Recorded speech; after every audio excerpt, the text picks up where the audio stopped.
안녕하세요. 건강신박대입니다. 우리가 뉴스나 신문에서 가끔 볼 수 있는 우리 가정에서 발생하는 일인데요. 이건 절대 남의 일이 아니라고 하네요. 치매 범죄라고 들어보셨나요? 가족 중 치매 환자가 있다면 범죄의 절반이 치매 환자 가정에서 일어난다고 하네요. 치매에 걸리면 단순 기억 상실을 하는 것이 아니라 자신을 돌보고 있는 가족들에게까지 폭력을 행사하기도 하는데요. 이처럼 끔찍하고 고통스러운 치매 걸리고 싶은 분은 전 세계 누구도 없으실 겁니다. 하지만 아무 생각 없이 넣었던 이것으로 뇌세포가 약해지고 치매의 위험에 빠진다는 사실 알고 계신가요? 이번 영상에서는 먹기만 해도 치매의 위험이 급격히 높아진다는 사실입니다. 이 치명적인 세 가지는 무엇인지 어떻게 대처해야 하는지 알려드리도록 하겠습니다. 나는 치매 안 걸리겠지 라고 생각하신다면 이번 영상을 꼭 집중해 주세요. 영상을 끝까지 보면서 우리 모두 치매의 악이 되는 세 가지가 무엇인지 모두 알게 되셔서 건강하시길 바라며 시청하기 전에 구독, 좋아요, 알람 설정 해주시면 건강한 삶에 도움되는 정보를 꾸준히 받아보실 수 있습니다. 자, 그럼 오늘의 건강 신바트 시작합니다. 여러분 치매를 무려 69%나 예방해주는 식단에 대해 알고 계시나요? 대한민국 사람이 즐겨 먹는 찌개. 여러분도 찌개를 즐겨 드시나요? 그럼 어떤 찌개를 즐겨 드시나요? 우리나라 사람들의 설문에 의하면 김치찌개가 1위로 54.2%를 차지한다고 합니다. 이처럼 김치찌개를 좋아하는 분도 계실 거고, 된장찌개나 순두부찌개 등 여러분이 계실 건데요. 하지만 우리가 자주 가는 식당에서 음식을 드시다 보면 한 가지 의문이 드실 텐데요. 집에서 먹는 찌개보다 더 맛있게 느껴지는 경우가 있는데요. 집에서 비슷하게 만들어 보려고 해도 그 맛을 내기란 쉽지 않죠. 여기엔 사실 그럴 수밖에 없는 이유가 있습니다.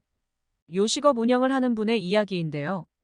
이분은 요식업을 시작하면서 고객들의 건강을 위해 어머니의 손맛을 재현해냈다고 할 정도로 음식에 대한 집착이 있다고 하는데요. 재료 선정부터 조리 과정까지 연구한 결과 원가 비율이 거의 60%까지 나오게 되었다고 합니다. 일반적인 음식점에서는 원가 비율이 30에서 35% 사이라고 하는데요. 그만큼 신선하고 좋은 재료로 요리를 하였다는 말이 되는 겁니다. 이처럼 좋은 재료로 정성껏 만들었음에도 생각보다 손님은 많지 않았다고 합니다. 심지어 음식점을 찾은 분들은 악평하기도 했었다고 합니다. 그런데 어느 날 식당을 찾은 한 손님이 조금만 달게 만들어 달라고 얘기를 한 것인데요. 손님의 요청으로 단맛을 조금 더 했더니 손님들은 음식을 남기지 않았고 그 뒤로 장사가 잘 되게 되었다는 것입니다. 네, 그렇습니다. 사람들이 좋아하는 맛의 비결은 설탕에 있었던 것입니다. 실제로 맛집이라 불리는 대부분의 식당은 설탕을 많이 사용하는데요. 여기서 한 가지 의문이 생깁니다. 왜 우리는 단 음식을 별 생각 없이 맛있다고 생각하는 걸까요? 그 이유는 우리 몸에 가장 많이 필요한 성분 중 하나이기 때문입니다. 사람은 하루 동안 근육 수축 신경세포의 활동 물질 합성 등 생명 활동을 수행하기 위해 ATP 아데노신 3인산의 약자로 모든 생명체 내에 존재하는 유기화합물이라고 하는 화합물을 만들게 되는데요. 이때 몸에 꼭 필요한 것이 바로 포도당을 가진 단당류이며 공식 명칭은 글루코스로 설탕, 과당과 같은 당류입니다. 이렇다 보니 우리 몸은 항상 당류를 섭취하게 되어 있고 단맛을 느끼면 뇌의 자극으로 쾌감을 느끼게 되는 거죠. 여기서 문제가 되는 것은 바로 양입니다. 언제부터 우리가 먹는 걱정을 하지 않는 시대가 되었는지. 사실 수백 년이 넘는 우리의 시기에 우리가 먹는 음식이 넘치는 시기는 불과 30년도 되지 않죠. 즉, 우리 몸속의 DNA와는 다른 풍요로운 시기를 살아가고 있는 것이죠. 그래서 사람들은 항상 많이 먹고 비만이 문제가 되기도 합니다. 이처럼 포도당은 우리 몸에 꼭 필요한 성분이지만 과할 경우 우리 몸에 독이 되는 거죠. 미국 뉴욕에 있는 컬럼비아 대학교 연구팀이 진행한 이 실험에서는 치매 증상이 없었던 2,226명의 미국인을 대상으로 7년 동안 설탕 섭취와 치매의 관련성을 분석했는데요. 연구기관 중 치매를 앓지 않았던 429명이 알츠하이머병에 걸린 것으로 분석됐는데 이들은 모두 설탕 과다 섭취로 드러났다고 합니다. 자세히 살펴보면 이렇습니다. 우리가 매일 먹는 음식이나 음료는 2.5티스푼을 설탕만 추가해도 알츠하이머병에 걸릴 위험이 50%나 된다고 합니다. 과당 음료 한 캔을 매일 마시는 사람은 3개월에 한 번 마시는 사람에 비해 치매의 위험이 47%나 높다고 합니다. 티스푼의 무게는 2.5g 정도 되기 때문에 6g이 조금 넘는 양인데요. 설탕의 양이 39g인 콜라 한 캔을 감안하면 당연하다는 생각이 드네요. 치매의 가장 큰 원인인데요. 이 병은 단백질 등이 뇌 속에 쌓이면서 서서히 뇌 진경세포가 줄어드는 퇴행성 신경질환입니다. 베타 아밀로이드 단백질은 소량으로 만들어지는데요. 이 단백질 유전자에 이상이 생기면 베타 아밀로이드가 비정상적으로 과다하게 생성돼 분해되지 않고 뇌세포 주변에 쌓이면서 비정상적으로 과다하게 생성돼 분해되지 않고 뇌세포 주변에 쌓이면서 딱딱한 플러그를 형성하게 됩니다. 이러한 뇌병리 침범 부위의 진행에 따라 초기에는 기억력 저하가 주로 나타나다가 진행됨에 따라 점진적인 경과를 보이면서 임상 증상이 다양해지고 점점 더 심해지게 되는 것입니다. 알츠하이머병의 발병 연령은 65세 이후이나 드물지만 40, 50대에서도 발생합니다. 발병 연령에 따라 65세 미만에서 발병한 경우를 조발성 초록이 알츠하이머병, 65세 이상에서 발병한 경우 만발성 노년기 알츠하이머병으로 구분할 수 있다. 세계보건기구 WHO의 당 권장 기준은 1일 적정 섭취 기준과 성인 기준으로 하루 섭취량 총칼로리의 5% 미만입니다. 하루 2000kcal 섭취 시 칼로리의 5%인 25g이 됩니다. 원래 당 하루 권장량은 하루 섭취량 총칼로리의 10%였으나 당 50g, 이 기준한도 당의 함유가 높다고 해 당 섭취 기준을 5%로 낮추게 되었다고 합니다. 소비자원의 시럽을 첨가한 커피 한 컵에만 평균 37g의 당이 첨가되어 있다고 합니다. 여러 음식이 당이 첨가되어 있지만 상당한 양을 줄이지는 못하더라도 당 섭취를 조금씩 줄여나가 보시는 건 어떨까요? 치매를 부르는 두 번째 음식, 치매를 부르는 두 번째는 이 음식입니다. 여기서 이는 음식이라기보다는 약이기 때문에 펴소먹을 일이 전혀 없죠. 그렇지만 몸이 안 좋아져서 병원에 갈 일이 생기다 보면 항생제 처방을 받는 경우가 종종 있습니다. 하지만 정말 어쩔 수 없이 항생제를 먹어야 하는 경우가 아니라면 항생제 복용을 다시 한번 생각해보는 것이 좋을 것 같습니다. 최근 하버드대학 연구팀은 중년 여성의 항생제 복용이 인지 능력에 미치는 영향을 일기 위해 연구했는데요. 그 결과 항생제를 2개월 이상 복용한 그룹은 그렇지 않은 그룹에 비해 인지 능력이 저하된 것을 볼 수 있었습니다.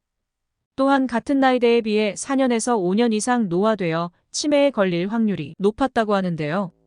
이에 장기적 항생제 복용으로 장내 미생물의 변화가 오고 이것이 뇌에 영향을 미친다고 합니다. 그럼 어떨 때 복용하고 어떨 때 복용하지 말아야 하는 걸까요? 감기에 걸려 병원을 가본 분이라면 항생제가 포함된 약을 처방받아 본 적이 있으실 건데요. 식약청에 의하면 감기 환자 10명 중 4명은 항생제 처방을 받은 것으로 나타났는데요. 이건 과다 처방하고 있다는 것이죠. 감기는 12주 이내에 자연적으로 치유되기 때문에 항생제 복용이 필요 없다는 것이죠. 이런 항생제 많이 복용하게 되면 사람 몸에 내성이 생기게 되는데요. 이는 사람 몸에 생기는 것이 아니라 세균에 의해 생기게 됩니다. 항항생제에 내성이 생긴 균에 감염되는 경우 항생제가 잘 듣지 않아 치료가 어려워지고 이에 따라 더 독한 항생제를 복용하는 악순환이 반복되게 되는데요. 결국 이런 과정을 거쳐 독한 항생제도 듣지 않아 슈퍼박테리아를 키울 수 있게 됩니다.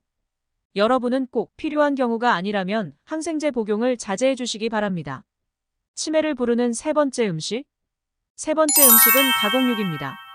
가공육은 유통기한을 연장하고 풍미를 높이기 위해 훈연, 절임, 염장, 방부제 첨가 등 다양한 보존 방법을 거친 육류를 말하는데요.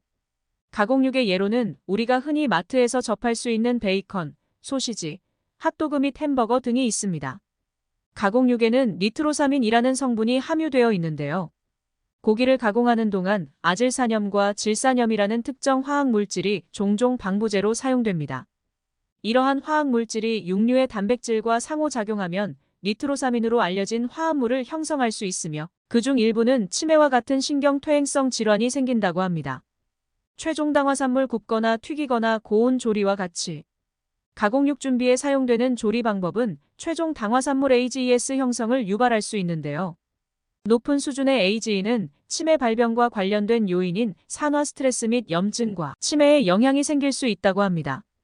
건강에 해로운 지방 가공육에는 종종 건강에 해로운 포화 지방과 트랜스 지방이 많이 포함되어 있어 심혈관 질환을 일으킬 수 있습니다. 심혈관 건강이 뇌 건강과 밀접한 관련이 있다는 증거가 있으며 특정 심혈관 위험 요인도 치매의 위험을 증가시킬 수 있습니다. 우리는 두뇌 건강을 증진하고 치매의 위험을 줄이려면 일반적으로 과일, 채소, 통곡물, 저지방 단백질 및 건강한 지방과 같은 전체적이고 영양이 풍부한 식품을 강조하는 균형 잡힌 식단을 따르는 것이 어떨까요?